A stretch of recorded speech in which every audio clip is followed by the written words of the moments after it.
සුබ දවසක් ප්‍රාර්ථනා කරනවා හැම දෙනාටම. ඔන්න ඉතින් අද තවත් ලස්සන ඩේ ව්ලොග් එකක් අරගෙන තමයි ඇවිල්ලා ඉන්නේ. බලන්නකෝ අද දවස ගත වුණේ කොහොමද කියලා.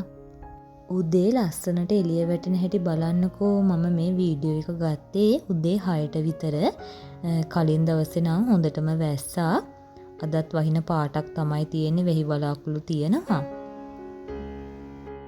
ගොඩ කාලයක් පායලා තිබිලා දැන් වැස්ස පටන් අරන් තියෙන නිසා මේ වැස්ස නම් ගොඩාක් හොඳයි. ඉතින් මේ බලන්නකෝ වැස්සෙන් පස්සේ වත්තේ තියෙන මල් ගස් වල ලස්සන.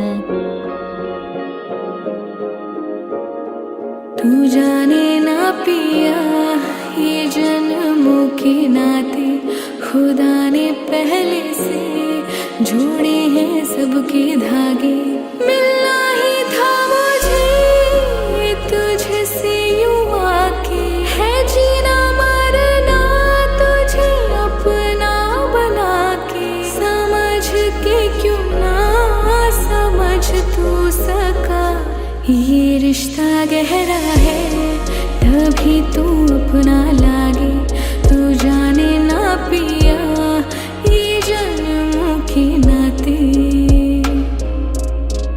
अपना बना ले पिया अपना बना ले.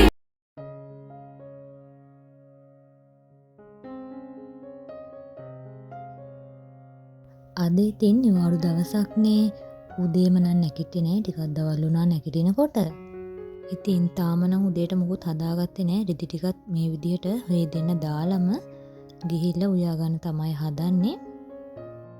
මේ ගෙවුණු දවස් හැම දවසකම වගේ උදේට බත් තමයි යුවේ. අද ඉතින් වෙනසකටත් එක්ක පැස්ටා ටිකක් හදන්න තමයි යන්නේ. වතුර ටික නම් දැන් හොඳටම රත් වෙලා තියෙන්නේ. ඔන්න ඉතින් පැස්ටා ටිකත් එකතු කරගත්තා.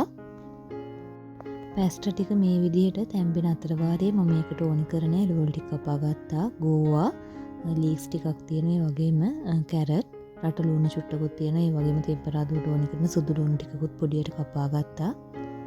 ඒ වගේම තමයි බිත්තරේකුත් මේ විදිහට ලෑස්ති කරලා තියාගත්තා. දැන් අපි පැස්ටා එක හදන්න තමයි යන්නේ. තාච්චියට මේ විදිහට තෙල් ටිකක් එකතු කරලා අපි මේකට මුලින්ම සුදු ලුණු ටික එකතු කරගන්න ඕනේ. සුදු ලුණු ටික මේ විදිහට හොඳින් තෙලෙන් රන්වන් පාටට වෙනකම් බෙද ගන්න දෙන්න ඕනේ. ඊළඟට අපි මේකට කැරට් ටික එකතු කරගන්න ඕනේ. කැරට් වගේම මේකට ගෝවා ටිකත් එකතු කරගන්නවා මේත් එක්කම. දැන් ඉතින් මේ ටික හොඳින් තෙලෙන් තෙම්පරාදු කරගන්න ඕනේ. ඊළඟට අපි මේ තෙම්පරාදුවට එකතු කරගන්නේ අපි කපලා තියාගත්ත රට ලුණු, ඒ වගේම ලීක්ස් ටික. මේ වෙලාවේදී රසායනික ලුණු කුඩු ටිකකුත් එකතු කරලා කැරට් ගෝවා ටිකත් එක්කම රට ලුණු ලීක්ස් ටිකත් හොඳින් තෙම්පරාදු කරගන්න. ඔන්න මේ වෙලාවේදී මම මේකට කහ කුඩු ටිකකුත් එකතු කරගත්තා. ඒ වගේම තමයි පැස්ටා එකට තවත් රස වැඩි කරගන්න මම මේකට දැන් ගම්බිරිස් කුඩු ටිකකුත් එකතු කරගත්තා. මේ වෙනකොට නම් එළවලු ටික හොඳින් තෙම්පරාදු වෙලා තමයි තියෙන්නේ. එළවලු ටික තාච්චි පැත්තකට කරලා දැන් මම මේකට අපි ලෑස්ති කරලා තියාගත්ත බිත්තරෙත් එකතු කරගත්තා. දැන් මේ එකතු කරගත්ත බිත්තරේටත් අපි ගම්බිරිස් කුඩු ටිකක් එකතු කරලා එළවලු ටිකත් එක්ක හොඳින් මිශ්‍ර කරගන්න ඕනි. ඔන්න දැන් නම් තෙම්පරාදු හදාගෙන ඉවරයි. අපි මේ වෙලාවේදී අපි තඹගත්ත පැස්ටා ටිකත් මේකට එකතු කරලා එළවලු ටිකත් එක්ක මේ විදිහට හොඳින් කලවම් කරගන්න ඕනි. ඔන්න එහෙනම් උදේ කෑමට රසම රස පැස්ටා එකක් හදාගත්තා. පැස්ටා එකට අපි වෙනමම හොදි මුකුත් හදාගත්තේ නැහැ. සෝස් දෙක තමයි අද පැස්ටා කන්නේ. කොහොමදත් ඉතින් මේකට එළවලු ඒ වගේම බිත්තරත් එකතු කරලා තියෙන නිසා මේක නිකන් වුණත් කන්න පුළුවන්. හරිම රසයි. ඔන්න එහෙනම් දැන් උදේ කෑම ගන්න තමයි යන්නේ. ඔන්න ඉතින් ওই දවස් දවල්ට හදාගත්ත කෑම මොනවාද කියලා බලන්නකෝ. ගොඩ දවසකින් ගෝවයි පරිප්පු එකට දාලා එව්වා. ඒ වගේම තමයි රසම රස සම්බෝලයක් තෙම්පරාදු කරගත්තා. අල කැරට් කරි එකක් හදන ගමන් තමයි දැන් මේ ඉන්නේ. ඔන්න ඉතින් අනිත් ලිපේ රසම රස මාළු කරි එකක් හදාගන්න ගමන් තමයි දැන් මේ ඉන්නේ. තෙල් එකට මුලින්ම අපි සුදු ලුණු එකතු කරලා හොඳින් ඒ ටික රන්වන් පාටට බෙදෙන අතර වාරයේ ඒකට අපි රතු ලුණු ඒ වගේම රම්පි කරපිංචත් එකතු කරගත්තා. ආලු එකත් මේ විදිහට ලුණු කහ ගම්බිරිස් එකතු කරලා මැරිනේට් කරලා පැත්තකින් තියලා තිබ්බා. කරඳමුංගු කරාබු නැටි වගේම කුරුඳු ටිකකුත් කොටාගෙන අපි මේ මිශ්‍රණයට එකතු කරගත්තා. මේ ටික හොඳින් ටෙම්පරාදු වෙන අතරවාරයේ ඔන්න දැන් අපි මේ තෙල් එකට මිරිස් කුඩු එකතු කරගන්නවා. මිරිස් කුඩු වගේම බෙදපු 3-5 කුඩුත් එකතු කරගන්න ඕනි. දැන් ඉතින් මේ ටික හොඳින් තෙලෙන් හොඳ රන්වන් පාටට වෙනකන් ටෙම්පරාදු කරගන්න ඕනි.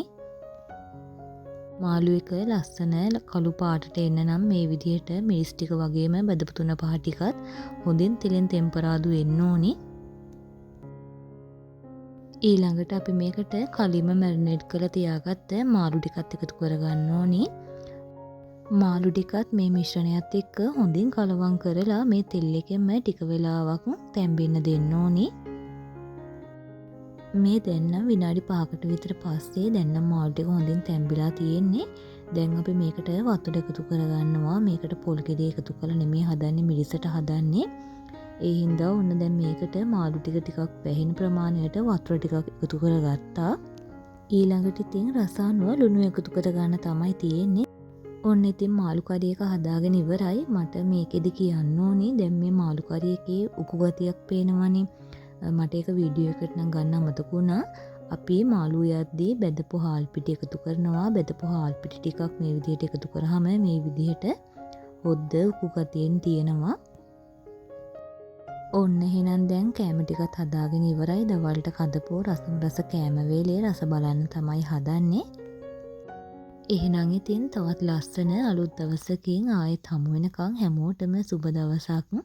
සතුටින් පරිස්සමෙන් ඉන්න.